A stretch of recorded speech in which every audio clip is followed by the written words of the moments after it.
Aakalain mong mga customer sa isang karinderya sa Binondo, Maynila ang dalawang lalaking ito.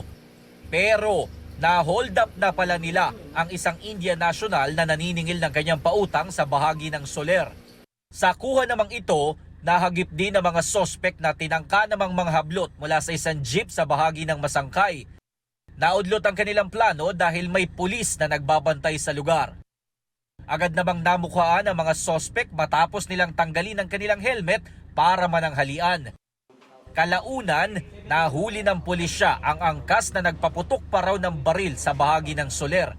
Katatapos lang daw nila noon mang-hold up na magkaroon ng komosyon kaya nagpaputok ang sospek bago sila tumakbo ng kanyang kasabwat. Nag-review kaagad sila ng mga CCTVs natin at doon nakita nila nag-fit yung description. Mismo nga yung jacket na suot-suot siya nung nahuli siya, yun pa yung suot niya habang sila ay nang-hold up. Nakuha sa sospek ang isang hindi lisensyadong baril at isang motorsiklo na nakaw din pala ayon sa pulisya. Yung motorsiklo na dala niya ay kinarnap din niya. Pagkatapos niyang hold upin ang isang babaeng nagpapautang din sometime April sa may Barangay Olympia sa Makati.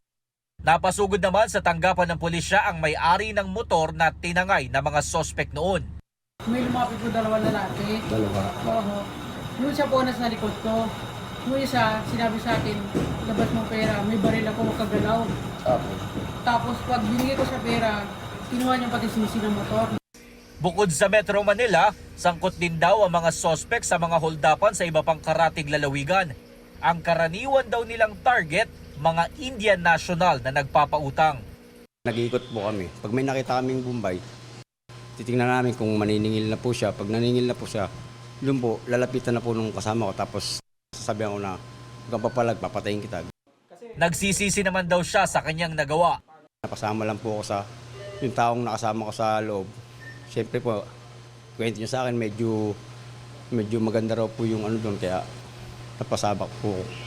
Ayon sa MPD, nakatakdang maharap sa patong-patong na reklamo ang sospek kabilang na ang alarm scandal, paglabag sa Comprehensive Law on Firearms and Ammunition, robbery hold-up at carnapping. Tinutugis pa ang kanyang kasabwat na tukoy na raw ang pagkakakilanlan.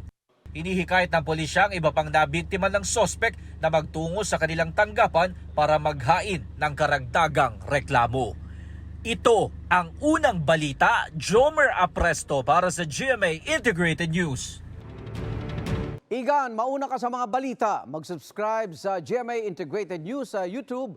Sa mga kapuso abroad, subaybayan nyo kami sa GMA Pinoy TV at sa www.gmanews.tv.